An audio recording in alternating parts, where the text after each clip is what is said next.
Good morning. It is wonderful to see you all, and we continue our worship services online and in person both.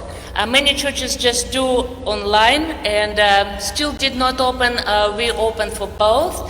And so I want to greet you all on behalf of our whole congregation that watches us today on Facebook and our website. And I also want to greet all those people who watch us online. Welcome, and this is a beautiful day, and this is a day that takes us closer and closer to the end of August, which is a month of harvesting, and I know that many of you have gardens. And so today I just want to have a short preview for our online viewers. What is this service about, and why will we talk today about patience? Because we are in the series of sermons that was prepared by our youth, and that was called The Gifts of the Spirit. So Jennifer Tangure was very instrumental in preparing this series of services and also giving me directions and the prayers. And so we are all at the hands of our Living Youth during this month. And then September will be a new series of sermons. But patience is important, because patience is something that each of us is struggling with, and we will talk about why it is especially important during this time when we are still in the unknown, what is coming, and when these pandemics will be over, and each of us needs spiritual support. And this spiritual support is something that people find in God through their faith, through the community of believers like ours. So we welcome everybody. Let's start worshiping God.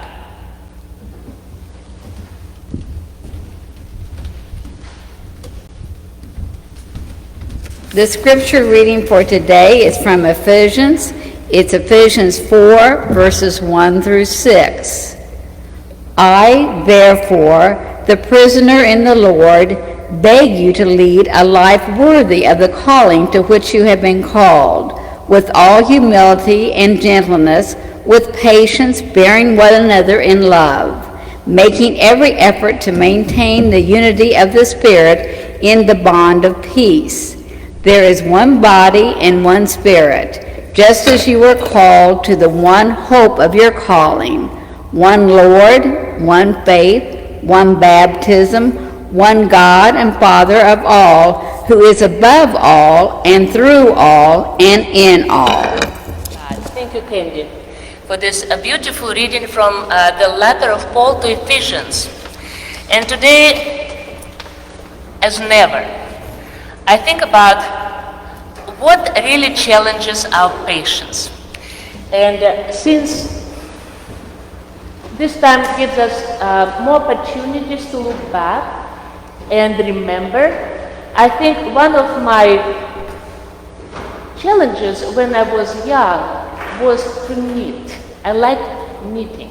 And many of you are people who like crafts, and some are sewing, others are knitting, crocheting. So I really loved knitting. But we didn't have enough yarn. So what I was doing most of the time, I spent more time on unraveling a sweater or a shawl or even a dress, and some of my children's clothes. So I will knit it, finish it, we wear it for a while, and then I will unravel it. And in that process of unraveling, I think it really challenges your patience, because it also makes you see how the labor of your hands is disappearing in front of your eyes. And I think many of us in this life face situations like that, that when we designed something, made it with our own hands, and suddenly it just crashes, collapses, and then we have to start it all over again. And this is what tries and develops our patience.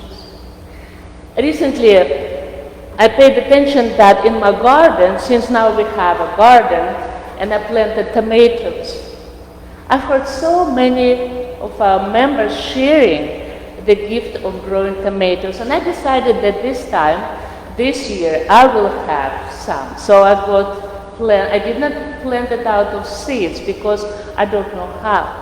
But I've got these planters, and so one plant particular, I started giving tomatoes right away. They're red and they're just big and they burst. And I thought, how odd. Why? I was just about to harvest it and hit it on the ground dead. And so I started reading, and I've read that there's lots about watering. So if you water it incorrectly, then they burst. Tomatoes do that.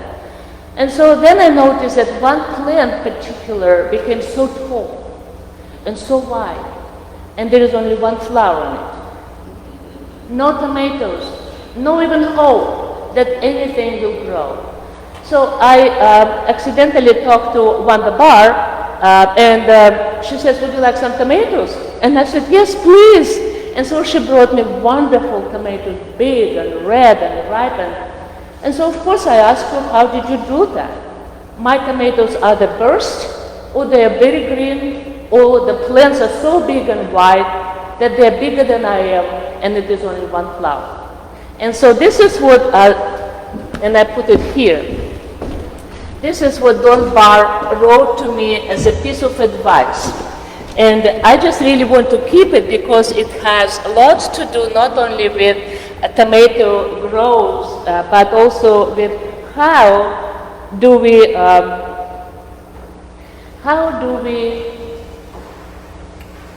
learn from our life lessons about patience. So he said, we planted Jetstar brand in mid-April. Need to plant deep, remove suckers. I did it. That's why my plant is so tall and wide and beautiful, but one flower. Then, as they grow, water during shady time. Okay. Though they like lots of sun. So I realized that I have somehow to check the moment when it's shady and water, but then still be sure that they have lots of sun. There are lots of ideas about watering frequency, Dawn wrote, but I water about every third day. Okay, so I put it on my calendar. I don't have all answers because 3 of my 12 plants died. I would not be comfortable, Dawn wrote, but you might pray over them. So that gave me all the answers about how to be patient. So either we unravel the labor of our hands, or we learn how to take care of the plants that have their own personality, and either they like the sun or the shade, or you need to watch all the suckers that grow. Oh my God, that is too much. But I know that at the same time when I struggle so much, people have still these beautiful tomatoes. So the lesson learned, and next year I will do better. But today we have this reading from the book of Ephesians that actually has nothing to do, if you noticed, with actual patience. So you will ask, why did we choose this text? But if you remember, this text has something to do with the church as one body.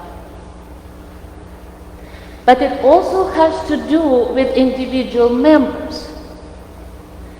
And what I really like particularly about the ending of this book is that when one of the members is unwell or unhappy or struggling, the whole body cannot be unified. The whole body cannot be well. And that's what I wanted today to talk about patience. Because patience is something that each of us struggle, and when we don't have enough patience, then many of the sides of our life suffer. Patience is something that I always think in terms of a scale. Because when we live our life and we get stressed out and we do not sleep well, and then you accidentally step on the scale when you do the scale. And then, of course, especially if it's a wedding or it is a big event coming, we put all the efforts and we try to kind of discipline that scale a little sooner than the time we put into gaining that weight. I want to apply this metaphor to our spiritual life. Because sooner or later in our life, we step on that scale of our spiritual health and we realize, oh no. And what is that spiritual scale that we can trust? And usually this is what happens. The only way for us to know that something is not right is to pay attention to our person unless we step into this person's shoes. And as the saying goes, also, it's not enough. We also better walk another mile with him or her in those shoes, and then we know. One learns the pain of others by suffering one's own pain, by turning inside oneself, by finding one's own soul. However painful, sorrow is good for the soul. The soul is elastic. Did you know that? Our souls has this tendency to be flexible and grow. It's elastic. It's like a balloon. It can grow larger through suffering. And it came from this book, Emotionally Healthy Spirituality, that I started taking this class for our church to step into the MKR, which is the abbreviation of Magnified, Multiplying Kingdom Impact. And so we are considering this program, but it requires first of the pastor, of the leader, to slow down and take this course. And so what is that?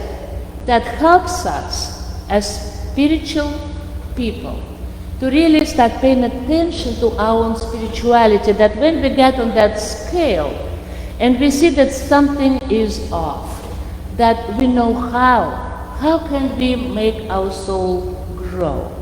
It is called hitting the wall. You know, that hitting the wall moment, when whatever is familiar to us, all these coping skills and methods that we learn to use suddenly stop working. Did you ever have a moment like that? Then you hit the wall. And it's not just because you had a divorce, but it is a big part of that. We could go through a divorce, we could go through the death of the loved one, or we could go through a breakup and then get nothing out of that. We just could get angry, we could get absolutely kind of the tendency that we humans have is to blame another person, and we do. Because even when we feel that we have spiritual weaknesses and problems, we still have a tendency to justify that. So because I can't be wrong, can I? I'm right. I serve God. I can't be ever wrong. But it takes to hit the wall to start paying attention that one day I realize, oh, it's me. I have to look internally to see the world as it is, not just I want to see it. So I decided to look at this word patience. Patience is virtue, as we heard so many times. But is it? So the definition of patience is the capacity to tolerate and accept today and trouble or suffering without getting angry or upset. And this definition has several important components, because patience is also a skill. Because you have to work on that. Patience is important, and also patience has an ability to grow. So it's like stretching again. It has a capacity to become more endurant, and our resilience grows. So we know how patience is important for children. Because it was a study done once by, I believe it was Stanford University, that they studied children at the first grade. And then they committed to review and evaluate these children by the time when they graduate from high school. And also see 5 years later how they do in college.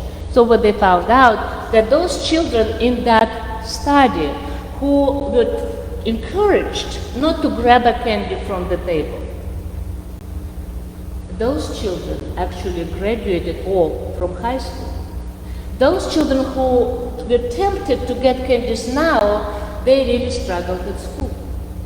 Also, 5 years later, those children who graduated from high school, those graduates, they actually made it into really good universities and colleges. And 5 years later, they had good jobs.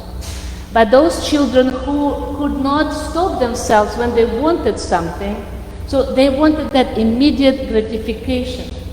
So when we follow that desire to get what we need right now, we're really missing something important. So when we allow our children to get everything right away, so then we need to remember that we kind of enable them, and also we define their future, maybe, unless something happens.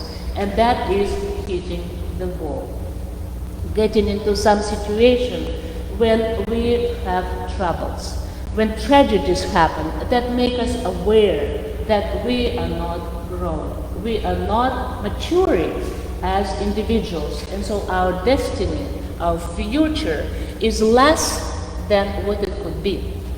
So I decided to see how children are taught about patience. And back in 2017 in December, this is the year when I came to St. Joseph, I got on the site of St. Joseph Catholic Elementary School. And we have teachers here. So listen how they teach children about patience. I love it. What is patience, the website says? And this is in the catechesis. So this is how the teachers and priests teach children from the very beginning how to be patient. So in this course, teachers teach children that patience is a quiet hope. Did you ever know that? Patience is a quiet hope and expectation based on trust. That in the end, everything will be all right. Patience also means waiting. And we just talked about the importance of waiting for children when we raise them. Parenting also requires so much patience. So it's kind of both-sided. Patience also means self-control. Very important quality in our adult life. But imagine if we teach our children to have self-control from their young age, that really will help them in their adult life. So also, we teach children having self-control because we cannot control the way someone else is acting. That is very important, because too soon we Christian people, we judge. We just jump into kind of labeling a person, oh, this person is neurotic, or this person is greedy, this person is emotionally distressed. But this teaches us that we cannot control how other people act or what they say.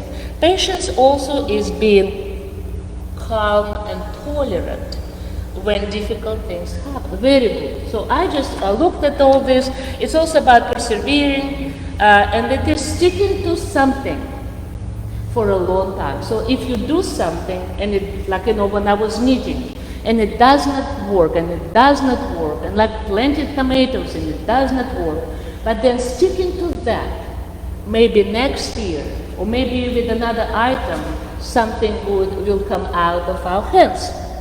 So it is also doing something now, so that later something good may happen. So very good. But then I started thinking, is it really enough? Because especially one phrase got my attention, that it is a quiet hope and expectation based on trust. So if we teach children that without making them aware that life is more complicated than that, we also run into a problem that we make children or women tolerate the abuse in their families. Because if it is a quiet patience, And non-resistance, you see where I'm going, it is not safe. Many women suffer and end in those shelters for battered women just because they were abused and for a long time. And keeping silence about that, it is nothing to do with patience. It is something that was imprinted in us for years that made us so silent and not resistant. So that's why I thought we need to focus on the book of Ephesians.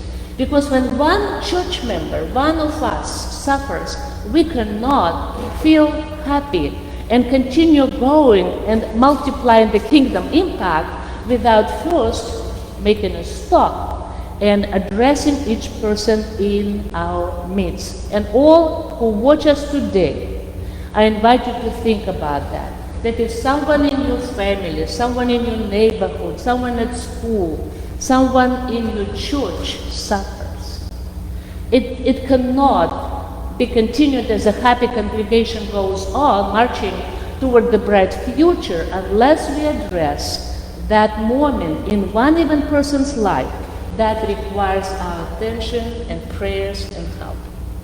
So that's what I thought it is important when we talk about the gifts of the Spirit, that patience needs some definition. It is not just this humble patience and tolerance that we can just endure whatever comes our way. But that's why I thought it's important today to focus on each person individually, where each out of us is on that spiritual journey. How does it feel? Do we feel like we hit the wall? Do we feel like everything we do does not produce that beautiful tomato, or beautiful sweater, but spiritually, that fruit, the fruit that is joy, love, that makes us really outgoing. So something is missing if we address patience just like, well, I'm a Christian person, I can tolerate anything that is in my life. We need to be attentive. And remember how Jesus went into the desert for 40 days. Not for 4, but for 40. And why is that? The Son of God, who has all the capability to know his own spirituality, for some reasons, had to go to the desert to go deeper within himself, looking inside, not just outside. And remember how many temptations he had to deal with. The Son of God. So think about us, how many temptations we have, each of us, every day. And unless we have a divorce, or unless we lose our job, or unless we lose our loved ones sometimes, or we just kind of feel that everybody is against me, and that is hitting the wall. Then I start thinking about this time of coronavirus, that suddenly gave us a gift. And this is exactly how it is in this reading. God turns the worst things to our benefit. God gives us this time that maybe for the first time in our life, we suddenly are given this space. We are given the luxury of not running and trying to catch whatever is happening. Yesterday in my Saturday Life Hoping talk, I talked about FOMO. Remember FOMO? This is how we used to live. Fear of missing out. We try to just go everywhere. We try to meet everybody. We try to attend every event. I remember how my husband and I we had this list of restaurants we never tried. Big deal now, right? It's like, who will die if we did not try that cuisine? This time is a time of solitude and the desert. This time, if we truly look inside, is a gift. And I know it's very uncomfortable. It is almost painful to suddenly not to have the fellowship and the communication. But isn't it something? That comparing with 1918 Hispanic flu, We have all the means now. We have a FaceTime. We have all the means on internet that we are like in the room of another person. I also want to invite you. I want to start a group on Wednesday morning at 9 a.m. Since it is safer to be outside, maybe we have a group that will practice contemplative prayer in the park. So I will put an announcement where we meet at 9 a.m. and this way for an hour we will be one-on-one with God and with the nature, breathing, walking, thinking, because contemplative prayer is not just like, I thought, well, if I dig in the garden, is it not contemplative time? I'm with God. I'm not reading. I'm not behind the keyboard. I am in the nature. It's not enough.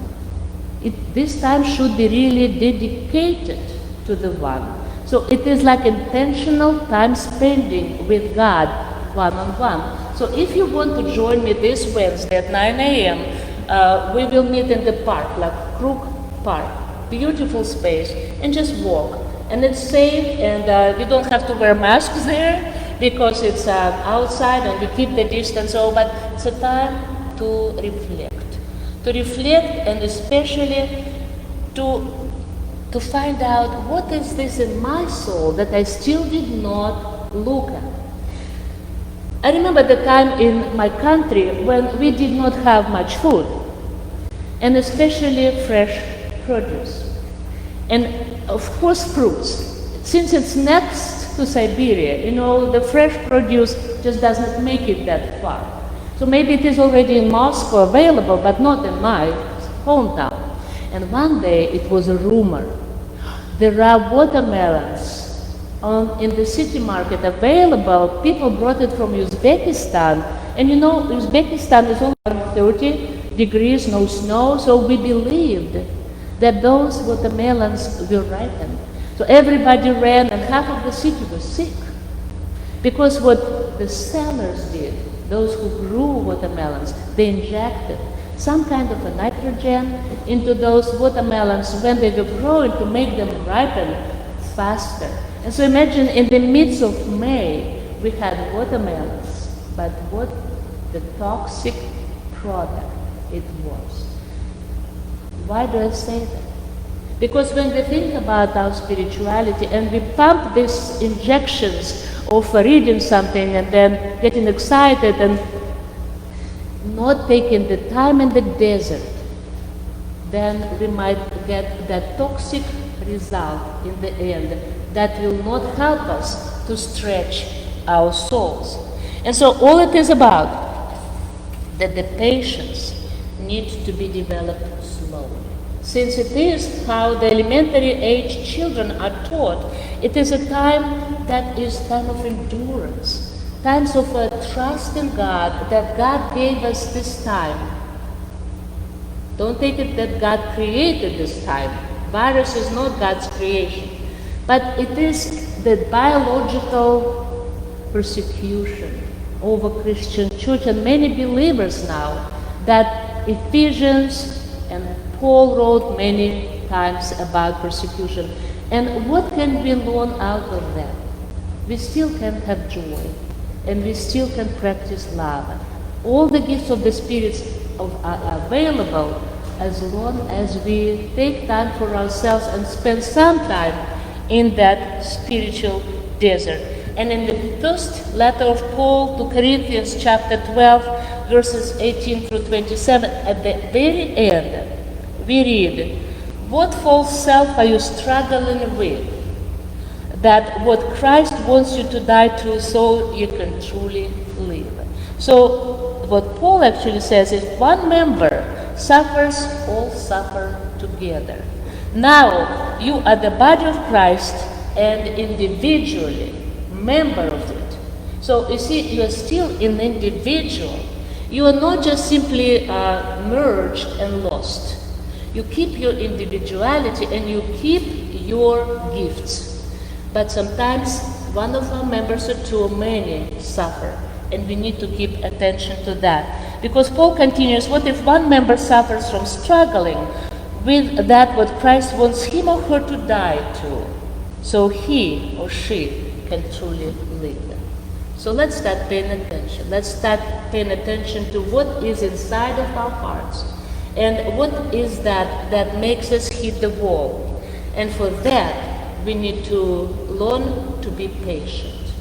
So today I did not talk about patience as a virtue, because patience is a very difficult skill to have, and we need to learn to live with that. So practicing during this time, something that I found so helpful for myself to practice my patience is the bread making. Did you try to make bread? Did you try to touch that little creature that is alive and bubbling and soft and warm? And I started with the artisan bread. I like this sort of simplistic approach, and since I'm not a good cook, I thought artisan bread is something that I can handle. And you know, when I followed the instructions and I followed the video precisely and watched it several times, I wish somebody watches our worship services over and over and over to learn. But that's how I was watching that video, how to make artisan bread. And those of you who are good cooks, you will be probably laughing at me. But that's who I am. So I watched it and made lots of mistakes until one day I baked it. And that baby came out so tall. And then I could not wait to slice it, but again, the video says do not slice it, do not cut it too early. So I waited. And then when we cut it, the spaces, these gaps inside of the loaf were so big, just like they should be. And then the crust was so hard and brown that I could not wait, and we ate the whole loaf in one day. The scale, the scale. That is the answer. That's where it came from. I need to work on that. But I got addicted to that making of the bread, because when I get stressed out and I put my hands into the dough, something just happens. Something releases me from this anxiety and worries and slows me down. And I want to report today, I graduated for the first time. I made not the artisan bread that is very simple, but sourdough bread. And this is a much longer process. Even my poor husband Scott had to wait and wait, and we both had to be patient. And I think this is what applies to couples and to families, that we support each other in that growing as people who want to learn patience. But when you touch this body of the dough, and when you see that it's growing, and then you have to wait for 12 to 8 hours just to see the miracle. This small ball suddenly becomes that big, and then without any injections. And then the reward is when you take out that Dutch oven from the oven and lift it up and leave it again for another 15-20 minutes to really brown it and make the crust crunchy and hard. Then the reward is on your table. And I think when two people eat the bread that they made together, it is the connection. It is something that connects Scott and I, especially now, when we just had this first anniversary since his surgery. And to come to that moment, this whole year, if you look back, and I think about you all, how much you helped us to go through day after day, moving us, helping us to settle in our house, bringing us food. And then now together I want to share that he's not free from cancer, but there are no changes. And I really want to thank you for helping us to be patient, for not just really getting out of our minds, but really focusing on this day that just happened on Friday. Thank you for teaching me to be patient. And thank you for giving me these multiple examples through how to grow tomatoes or how to bake the bread and how to cook for my husband. But it changed, and this is really true, what this book is saying. And I want to read you a prayer that came from the same book. And again, it's called Emotionally Healthy Spirituality. The secret is we cannot be spiritually mature if we are emotionally unhealthy. If we are still emotionally teenagers, we cannot say, I'm a mature Christian. We can't. And so here we have this prayer. And I invite you. Father, teach me to trust you even when I feel like I am alone, and that you are asleep in the boat with storms raging all around me. Awaken me to the treasures that can only be found in darkness. Grant me the grace to follow you into the next place you have for me in this journey called life. In Jesus' name, amen.